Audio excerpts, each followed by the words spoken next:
Nice to meet you in our daily news, and here are today's headlines. Party General Secretary Nguyễn Phú Trọng works with the Ministry of Agriculture and Rural Development. Vietnam and Switzerland celebrate the 40th founding anniversary of diplomatic relations. Electric City of Vietnam signs a $1.27 billion EPC contract for the Mông Dương Thermoelectric Power Project.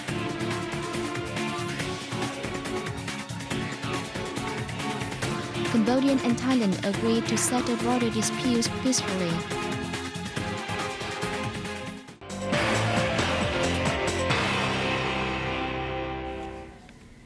Party General Secretary Nguyễn Phú Trọng has requested the Ministry of Agriculture and Rural Development to outline a comprehensive plan to develop agricultural and rural areas in the years to come.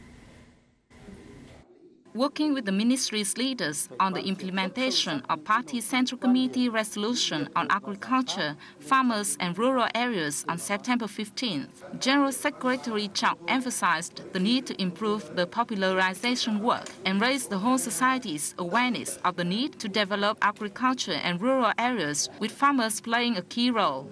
The party chief asked the ministry to better land planning, define the agricultural economic structure properly on the basis of exploiting the potentials and strengths of each locality, and mobilize all social resources for agricultural development. Regarding the building of new-styled rural areas, he emphasized the necessity to develop social infrastructure such as schools and clinics and protect the ecological environment, besides building technical, transport and irrigation systems. Minister Cao Đức Phát reported that over the past 3 years, tens of thousands of kilometers of rural roads have been built and upgraded, and 95.4% of households have gained access to electricity. The nation's poverty rate dropped to 9.45%, while the rate in rural areas was only 11.3%. Total investment for agricultural and rural development has reached nearly 290 trillion Vietnamese dongs, accounting for 52% of the country's total development investment. Vietnamese Deputy Prime Minister Hoàng Trung Hải attended a ceremony to celebrate the 40th founding anniversary of Vietnam-Switzerland diplomatic ties in Bern City on September the 14th.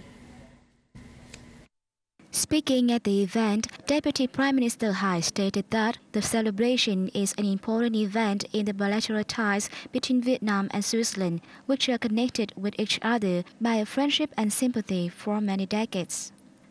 He said over the past 40 years, the friendship and cooperation between Vietnam and Switzerland have been consolidated and developed in all aspects, including politics, diplomacy, economics, trade, investment, development, cooperation, culture, education, and training.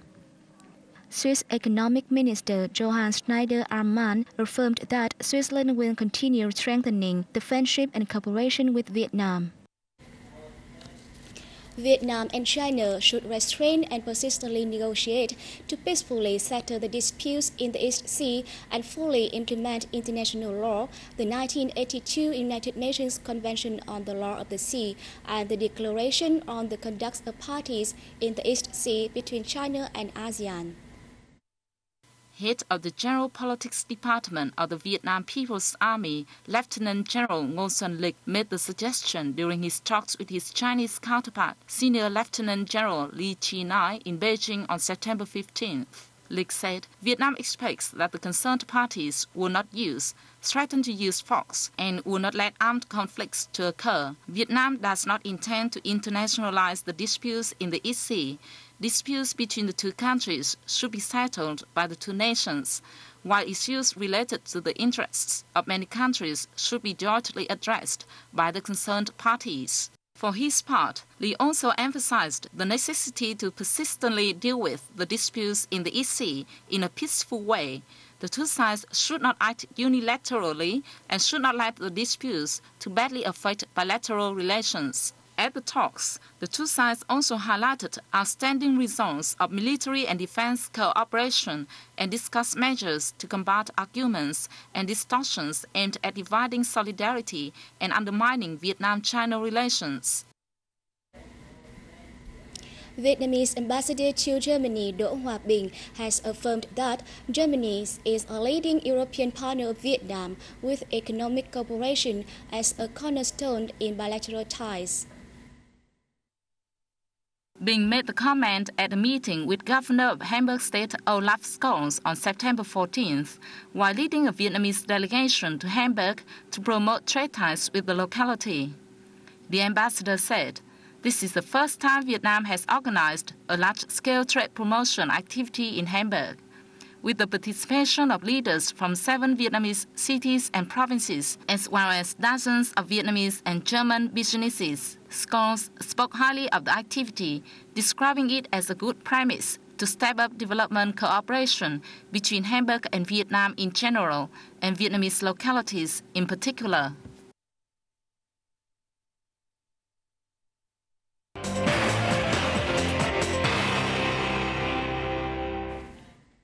The Electric City of Vietnam Group and the Hyundai Engineering and Construction Company signed an EPC contract worth $1.27 billion for the Mong Duong 1 thermoelectric power plant in September 15.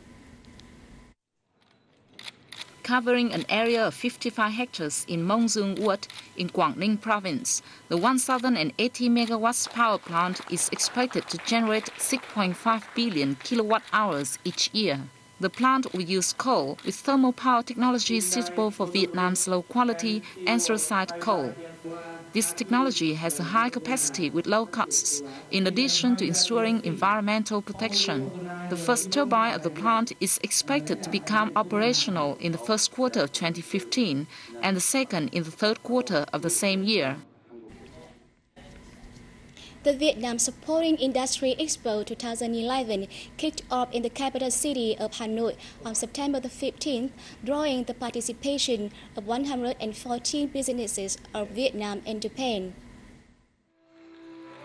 Co-organized by the Vietnam Trade Promotion Agency and the Japan External Trade Organization, the expo showcases automobile and motorbike components and spare parts, electric and electronic equipment and machines. The expo has been held in rotation in Ho Chi Minh City and Hanoi since 2004. This year's event is aimed at creating opportunities for Vietnamese producers to seek partnerships with Japanese importers. Domestic businesses will have the opportunity to approach the state-of-the-art manufacturing technologies and techniques in the world and the region. The Committee for Overseas Vietnamese Affairs has hosted a seminar in Hanoi to seek ways to preserve Vietnamese language and cultural identity in overseas Vietnamese communities. Deputy Foreign Minister Nguyễn Thanh Sơn stressed that preserving Vietnamese cultural identity and Vietnamese language is an urgent task of the Vietnamese community abroad. He said mass media at home and abroad play an important role in helping overseas Vietnamese make contributions to their home country, as well as introducing Vietnam to foreign friends. Teaching Vietnamese language to overseas Vietnamese, especially young overseas Vietnamese, is a strategic task of the Vietnamese party and state. That's why we have invested in compliant textbooks for teaching Vietnamese language on TV, as well as in countries and territories where Vietnamese people are living. Participants to the event stressed the necessity of teaching and preserving Vietnamese language and culture in Vietnamese community abroad, especially young generations. My family members often speak Vietnamese to each other. I teach Vietnamese to my children so they can understand their mother tongue as well as the Vietnamese culture. According to the Committee for Overseas Vietnamese Affairs, there are about 4.5 million Vietnamese people living abroad.